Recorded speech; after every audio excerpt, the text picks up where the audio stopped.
الحمد لله رب العالمين والصلاة والسلام على رسوله الكريم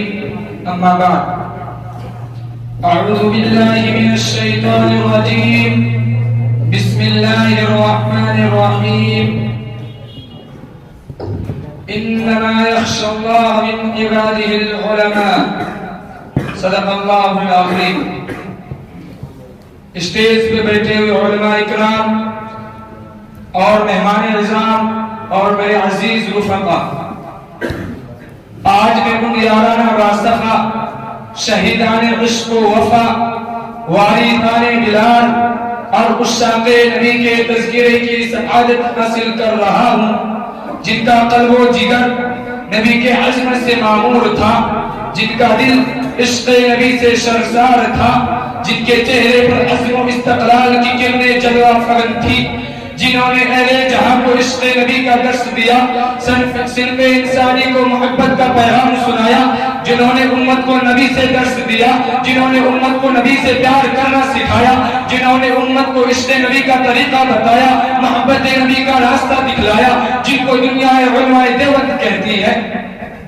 لیکن میرے عزیز دوستو، میں حیرانیت کے سمندر میں غرق سرگردہ و پریشان ہوں کہ اس قلیل وقت میں ایسے عظیم الشان وسیع و بسیط موضوع پر کس طرح لب کشائی کر سکوں، جس کا غیروں نے بھی کھلے الفاظ میں اعتراف کیا ہے، ان کے کن کن گوشوں گنوں کے زبان پر لاؤں اور ان کے کن کن خوبیوں کو بیان کروں اور ان کے کن کن خصوصیات کو نظر انداز کر دوں، ان کے عشق نبی کا واقعات کا سیر کراؤں یا ان کے مجاہدانہ کردار کی روایات سناؤں، عشق نبی سے سرشار مولانا قاسم نانوتوی کے سفر حج کی منزل کشی کراؤں یا روزہ اطہر پر مولانا حسین احمد مدنی کے درس حدیث کی جھلک دکھاؤں، عشق نبی سے بےتاب مولانا رشید احمد گنگوئی کے عشق دل کا تذکرہ کراؤں یا جنگ آزادی کے موقع پر علماء دیوبند کے عشق نبی کی تاریخ بتاؤں، کیا کیا بتاؤں اور کہاں تک بتا سکتا ہوں۔ خدا را جاؤ، اگر تم سے ہو سکے تو علماء دیوبند کے عشق نبی کی تاریخ کے اوراق سے پوچھو، مکہ کے گلیوں سے پوچھو، مدینہ کے ریگستانوں سے پوچھو، بالاکوٹ کے پہاڑیوں سے پوچھو، مالٹا کے قید خانوں سے پوچھو، یہ سب کے علماء دیوبند کے عشق نبی کے نام سنائیں گے، جنہوں نے عشق نبی کے خاطر اپنی جان آفتے کے حوالے کر دی۔ حق تو یہ ہے کہ اگر سرزمین دیوبند پر علماء دیوبند کی شکل میں احسان خدا نہ ہوتا تو عشق نبی کا طریقہ معلوم نہ ہوتا، عشق نبی کا طریقہ معلوم نہ ہوتا، محبت نبی کا وجود نہ ہوتا، اگر علماء دیوبند نہ ہوتے تو ہمیں عشق نبی سے پیار کرنا نہ آتا، اگر علماء دیوبند نہ ہوتے تو ہمیں نبی کو اپنے سینوں میں بسانا نہ آتا، نبی سے چمٹنا نہ آتا۔ دوستو، مولانا قاسم نانوتوی کی ہستی سے کون نا واقف ہے، انہیں کون نہیں جانتا، جو علماء دیوبند کے سب سے بڑے لیڈر، سب سے بڑے قائد اور سب سے بڑے رہنما ہیں۔ جب بیت اللہ حج کرنے جاتے ہیں، مدینہ کے قریب پہنچتے ہیں، عشق نبی سے سرشار مولانا قاسم نانوتوی مدینہ سے 7 میل پڑے ہی اپنا جوتا اتار لیتے ہیں۔ کسی نے کہا، حضرت یہ پتھریلی زمین ہے، پیروں میں پتھر لگیں گے، پیروں کو تکلیف ہوگی۔ آپ نے فرمایا، پتھروں کی کوئی بات نہیں ہے، زخم کی کوئی بات نہیں ہے،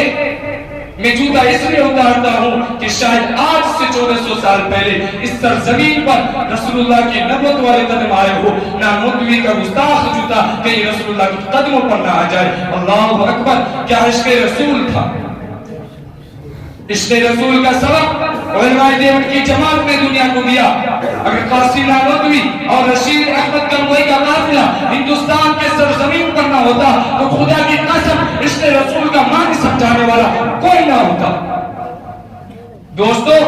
آج کے اسلام نہاد دنیا میں عشق رسول کا دعویٰ کرنے والے تم کو ہزاروں مل جائیں گے، محبت نبی کا دعویٰ کرنے والے ہزاروں مل جائیں گے، اتباع سنت کا دعویٰ کرنے والے ہزاروں مل جائیں گے، عاشق رسول ہونے کا دعویٰ کرنے والے ہزاروں مل جائیں گے، نبی کے نام پر مر مٹنے کا دعویٰ کرنے والے ہزاروں مل جائیں گے، مگر ہمیں بتاؤ تو صحیح ان کے دعووں میں کتنی صداقت ہے،